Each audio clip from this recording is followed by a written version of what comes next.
तो दोस्तों आज हम एक्सप्लेन करने वाले हैं द हैंडसम सूट। और ये कोई कोरियन मूवी नहीं है, ये एक जापानीज कॉमेडी फिल्म है जो कि 2007 में रिलीज हुई थी। और इस मूवी का कॉन्सेप्ट ये है कि इसमें एक बदसूरत आदमी रहता है जिसको कि एक ऐसा सूट मिल जाता है जिससे वो हैंडसम दिखने लगता है। वैसे तो ये बंदा इतना भी बदसूरत नहीं है, अगर ये पतला हो जाए, इसके चेहरे से फैट हट जाए तो काफी कमाल का दिखेगा, काफी अच्छा दिखता है। तो मूवी का कॉन्सेप्ट ऐसा है कि ये बहुत ही बदसूरत बंदा है, इसको 101 लड़कियों ने रिजेक्ट कर दिया है और ये सोचता भी है तो नाक में उंगली डालकर। हाँ, ये घटिया बात है कि नाक में उंगली डालकर सोचता है। लोग इसका मजाक उड़ाते हैं और इसकी लव लाइफ बिल्कुल जीरो है। तभी इसको एक ऐसा सूट मिलता है जिससे पहनकर ये काफी हैंडसम दिखने लगता है। तो इसको सूट मिलने के बाद इसकी लाइफ कैसी हो जाएगी हम यही देखेंगे इस मूवी में। और वीडियो को लास्ट तक देखना क्योंकि लास्ट में मैं कुछ मोरल की बातें बताऊंगा, ज्ञान की बातें। मूवी की शुरुआत में हमें बताया जाता है कि कुछ लोग होते हैं जिनको हैंडसम बोला जाता है और कुछ लोग को बदसूरत। लोग बोलते हैं कि लुक्स डजंट मैटर, पर ये सफेद झूठ है। हर कोई हैंडसम बनना चाहता है। जिसके बाद एक स्क्रीन में टोकुरो हिको के एक आदमी के बारे में बताया जाता है। टोकुरो एक 33 साल का बदसूरत आदमी है। उसे उसके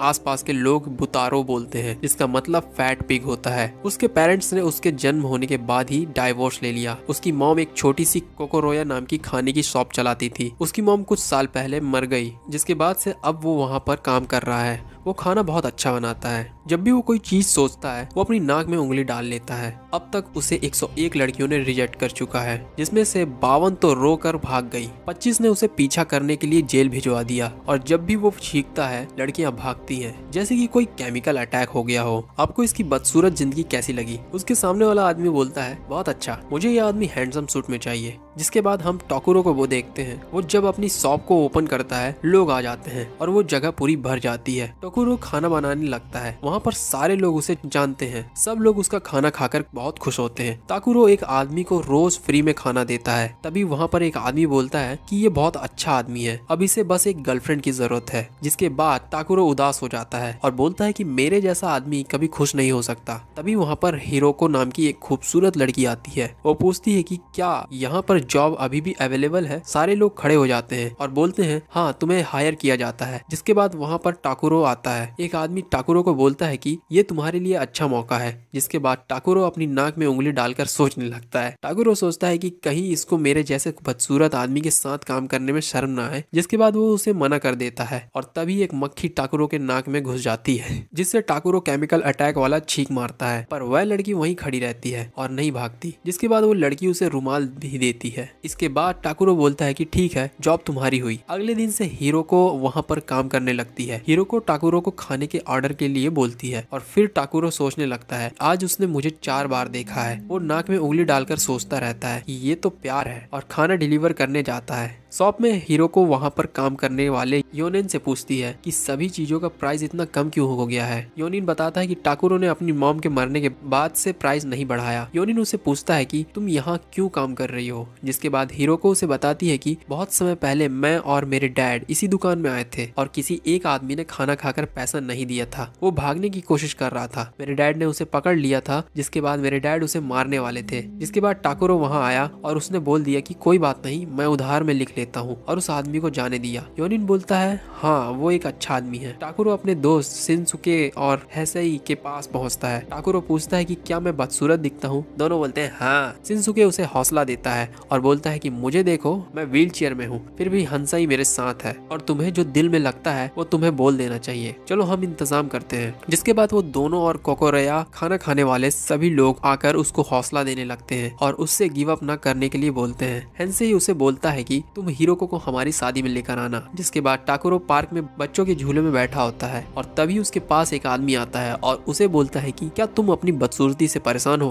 टाकुरो बोलता है कि तुम्हें कैसे पता? जिसके बाद वो आदमी उसे एक कार्ड देता है और बोलता है कि हमारे सूट से तुम हैंडसम हो जाओगे। टाकुरो उस कार्ड को रख लेता है। जिसके बाद शाम को रेस्टोरेंट बंद करने के वक्त वो हिरोको को कुछ खाना बनाकर देता है और उसे कुछ जोक सुनाता है, जिस पर हिरोको बहुत हंसती है। जिसके बाद हिरोको खाना खाने लगती है। वो हर एक बाइट खाने के बाद बोलती है दिस इज लव। जिसके बाद टाकुरो बोल देता है कि I am in love too, मैं तुमसे प्यार करता हूँ सही में। हिरोको उससे पूछती है कि तुम मुझसे प्यार क्यों करते हो? क्योंकि तुम परफेक्ट हो, तुम खूबसूरत हो। हिरोको पूछती है कि क्या चीज मुझ में खूबसूरत है? टाकुरो बोलता है कि तुम्हारी नोज, तुम्हारी आंखें, तुम्हारी हेयर, तुम्हारी क्वालिटी। हिरोको बोलती है कि मैं डिसअपॉइंटेड हूँ और वो वहाँ से चली जाती है। जिसके बाद टाकुरो को बहुत दुख होता है। अगले दिन टाकुरो उसी सूट वाले एड्रेस के लिए निकलता है। बस में उसे एक लेडी को धक्का लग जाता है। और वो टाकुरो को देखकर रोने लगती है। टाकुरो उस जगह में पहुंचता है जहाँ पर वो आदमी फिर से आता है। टाकुरो बोलता है कि मुझे शादी के लिए एक सूट चाहिए। वो आदमी बोलता है नहीं, तुम्हें एक ऐसा सूट चाहिए जो तुम्हारी जिंदगी बदल दे। जिसके बाद वहाँ पर उस ब्रांच का मैनेजर मिस्टर सिराकी आता है। वो टाकुरो को एक जगह पर लेकर जाता है, जिसके बाद वो सूट को मंगवाता है। टाकुरो बोलता है कि ये किस टाइप का सूट है, मुझे एक नॉर्मल सूट चाहिए शादी में पहनने के लिए। मैनेजर उसे बताता है कि ये कोई नॉर्मल सूट नहीं है, ये एक हैंडसम सूट है। जिसके बाद वो अपना हैंडसम सूट उतार देता है और उस सूट के अंदर एक गंजा टकला आदमी होता है। जिसके बाद वहाँ पर उसकी कंपनी का एक एड चलने लगता है, जिसमें बताया जाता है कि हैंडसम सूट पहनने वाला कोई भी आदमी हैंडसम दिख सकता है, चाहे आप जितने भी बदसूरत हो, इसको पहने और हो जाइए हैंडसम। जिसके बाद टाकुरो सूट को पहन लेता है और वो अच्छे दिखने वाले आदमी में बदल जाता है। जिसके बाद वो वहाँ पर रखे और भी कुछ सूट पहनता है और लास्ट में पहले वाले सूट को ही चुनता है। जिसके बाद वो अपनी आवाज चेंज करता है और अपना नया नाम रखता है हिकारियामा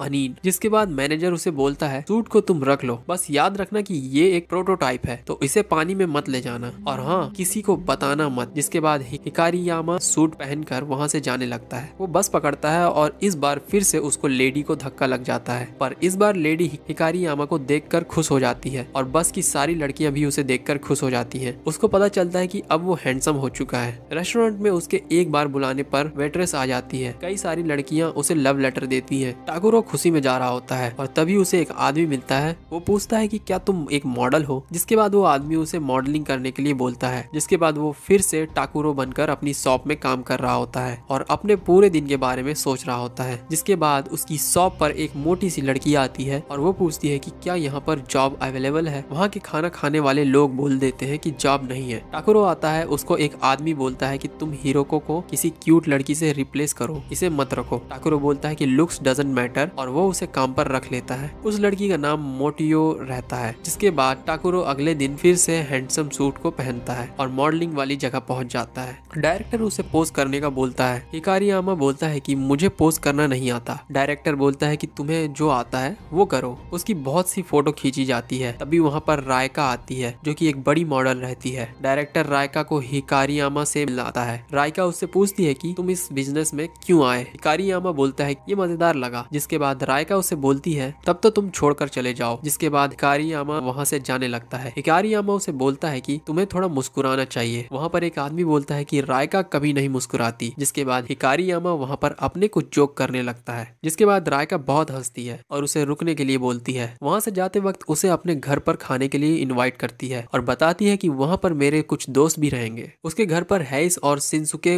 उसके दोस्त होते हैं। शिनसुके उसको रायका से बात करने के लिए बोलता है। हिकारियामा वहाँ पर अपने खाना बनाने की स्किल से सबको चौंका देता है। शिनसुके बोलता है कि तुम बिल्कुल मेरे दोस्त टाकुरो की तरह खाना बनाते हो। जिसके बाद रायका बताती है कि हिकारियामा ने मुझे एक जोक सुना है। जिसके बाद शिनसुके बोलता है कि टाकुरो भी इसी टाइप का जोक मारता है। हिकारियामा बोलता है कि हमारी अच्छी बनेगी तब तो। शिनसुके बोलता है कि चलो हम टाकुरो को भी यहाँ बुला लेते हैं। हिकारियामा बोलता है कि उसे मत बुलाओ, वो बिजी होगा। शिनसुके बोलता है कि नहीं यार, वो तो अभी अपने घर पर मूवी देख रहा होगा। शिनसुके उसको कॉल कर देता है और हिकारियामा का फोन बजने लगता है और वो रिंगटोन टाकुरो के फोन की होती है। हिकारियामा अपने सूट की वॉइस चेंज कर देता है और टाकुरो की आवाज में उससे बात करता है। बोल देता है कि हाँ कि मैं नहीं आ पाऊंगा। टाकुरो रात में अपने घर पहुंचता है और कल उसका मॉडलिंग के लिए सूट होता है, इसलिए वो रात में कल का खाना बनाने के लिए काम करने लगता है। तभी वहाँ मोटोई आती है और ये दोनों साथ में मिलकर काम करने लगते हैं। अगले दिन हिकारियामा मॉडलिंग के लिए जाता है। जिसके बाद वो अगले दिन फिर से जाता है और वो इसी तरह कई बार बीच में छुट्टी ले लेकर मॉडलिंग के लिए जाने लगता है। उससे एक मेल मॉडल काफी दुखी होता है क्योंकि हिकारियामा ने उसकी जगह ले ली होती है। वो बहुत पॉपुलर हो जाता है। वो टाकुरो के रूप में भी खुद को हिकारियामा समझने लगता है। उसे एक दिन जाते हुए हिरोको दिखती है। वो हिकारियामा के रूप में होता है और बोलता है कि कोई ऐसी लड़की नहीं जो मुझे मना कर पाए। जिसके बाद वो हिरोको के पास जाता है और उसे बताता है कि मैं हिकारियामा अनिन हूँ। जिसके बाद वह उसे प्रपोज करता है। हिरोको उसको मना कर देती है और वहाँ से चली जाती है। उसे लगता है कि वो शर्मा गई इसलिए चली गई। हिकारियामा को कोई मना नहीं कर सकता। अब उसे टाकुरो के रूप में रहने में काफी बोरिंग लगने लगता है। उसे मोटोई का कॉल आता है और वो उसके साथ सेल में शॉपिंग करने चले जाता है। वो काफी उदास होता है। जिसके बाद मोटोई उसे एक खेल खेलने के लिए बोलती है जिसमें उसे हैप्पी लोगों को ढूंढना होगा, जो ज्यादा लोगों को ढूंढेगा वो जीत जाएगा। और एक खेल खेलते खेलते टाकुरो खुश हो जाता है। इसके बाद रात में हिकारिया रायका के साथ होता है। रायका उसे अपने घर में बुलाती है और फिजिकल होने लगती है। हिकारियामा बोलता है इससे पहले मैं नहा आ जाता हूँ। टाकुरो को यकीन नहीं होता कि वो सच में ये करने वाला है। जिसके बाद वो नहाने लगता है जिससे सूट फूलने लगता है और उसे वहाँ से भागना पड़ता है। अगले दिन डायरेक्टर हिकारियामा को बताता है उसे एक बड़े फैशन शो में शामिल किया गया है। वहाँ जाने से पहले यहाँ तुम्हारा एक छोटा सा शूट कर लेते हैं जो वहाँ पर चलाया जाएगा। तुम्हारी प्राइवेट लाइफ के बारे में, तुम्हारे शावर से लेकर डिनर तक की एक दिन की कहानी। तो चलो अब शावर तो तैयार है। शावर को देखकर हिकारियामा बहुत डर जाता है। ये हिकारियामा से जलने वाला मॉडल देख लेता है। शावर से इतना डर,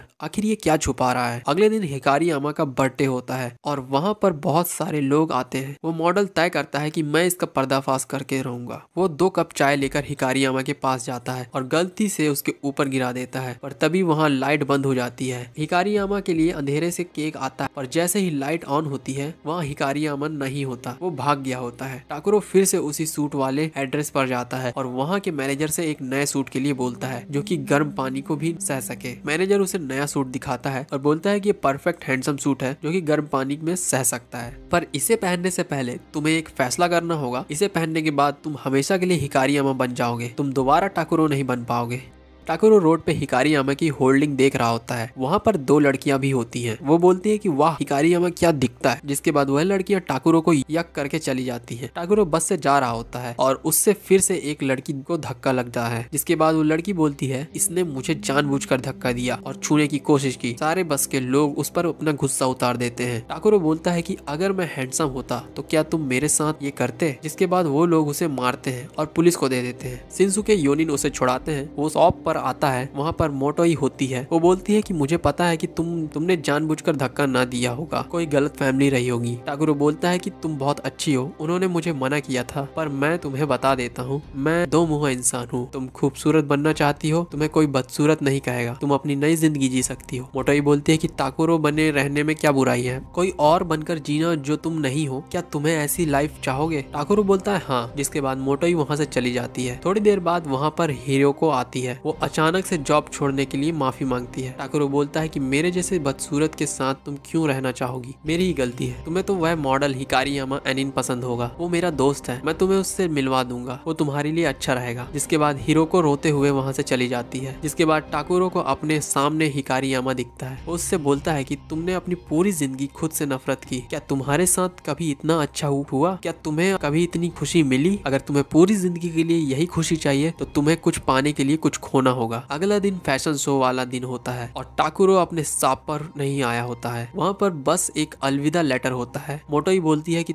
हमें कुछ करना होगा और वो बाहर निकलती है और उसका एक्सीडेंट हो जाता है। हिकारियामा शो के लिए पहुँचता है। उसे योनिन का फोन आता है जिसमें बताया जाता है कि मोटोई का एक्सीडेंट हो गया है और वो हॉस्पिटल में है। हिकारियामा की बारी आती है। रैंप हिकारियामा रायका के साथ चलता है पर वो बीच में रुक जाता है और बोलता है कि मैं सबसे हैंडसम नाखुश इंसान हूँ। मेरी हंसी चली गई जो मुझे मेरे कस्टमर्स को देखने पर आती थी। आज मेरे पास एक बहुत बड़ी चीज है जिसके लिए मैंने अपनी बहुत सारी छोटी छोटी चीजों को खो दिया, पर अब बहुत देर हो चुकी है। जिसके बाद हिकारियामा स्टेज से भागते हुए जाता है और दूसरी जगह जाकर अपना सूट उतारने की कोशिश करने लगता है। तभी वहाँ गाना बजने लगता है। वो गाना टाकुरो के हाथ में लगे रेस्ट बैंड का होता है जो उसे मोटोई ने दिया था, जो कि उसके स्किन के अंदर रहता है। तो वो जल्दी से दूसरे रूम में जाता है और अपना रिस्ट बैंड को निकालने की कोशिश करता है, जिससे उसका पूरा हैंडसम सूट ही निकल जाता है। उसको देखकर सब बेहोश हो जाते हैं। मैनेजर आता है जो कि उसको पहचान नहीं पाता। वो वहाँ से भागते हुए जाता है और अचानक से कपड़े पहन लेता है। वो रायका को अलविदा कहता है और भागते हुए हॉस्पिटल तक पहुँचता है, जहाँ वो देखता है कि मोटोई को कुछ भी नहीं हुआ होता। मोटोई बताती है कि मुझे कुछ नहीं हुआ, जिसका एक्सीडेंट मेरे साथ हुआ उसको चोट लगी है, इसलिए मैं हॉस्पिटल आई हूँ। टाकुरो बहुत खुश होता है। जिसके बाद एक जगह पर टाकुरो और मोटोई बैठे होते हैं। यहाँ पर टाकुरो मोटोई को प्रपोज करता है। जिसके बाद मोटोई उससे पूछती है कि तुम मुझे पसंद क्यों करते हो। टाकुरो बताता है क्योंकि मैं तुम्हारे साथ हंसता हूँ, तुम्हारे साथ खुश रहता हूँ। मोटोई बोलती है शुक्रिया। जिसके बाद वो बोलती है कि मैंने तुमसे एक सीक्रेट छुपाया है जो अब मैं तुम्हें बताने जा रही हूँ। टाकुरो बोलता है ठीक है। जिसके बाद मोटोई सूट ऑफ करती है और उसके अंदर हिरोको होती है। टाकुरो बहुत हैरान हो जाता है, जैसे कि हमको पता ही नहीं था। हिरोको बताती है कि उसके टपोरी पापा ने ही हैंडसम सूट बनाया है। हिरोको बताती है कि वो नहीं चाहती थी कि वो बस उसे लुक्स की वजह से पसंद करे। जिसके बाद ये दोनों साथ में गेम खेलते हुए शॉप की तरफ चले जाते हैं। मूवी का लास्ट में शिनसुके और हेसाई की शादी हो जाती है और उसी के कुछ सीन दिखाए जाते हैं और ये मूवी खत्म हो जाती है। अब मोरल वाली बात, तो इस मूवी का मोरल ये निकल के आता है कि नेकी कर दरिया में डाल। सॉरी मजाक था। इस मूवी का मोरल ये है, हमें सामने वाले के लुक्स को देखकर उसे पसंद नहीं करना चाहिए, उसके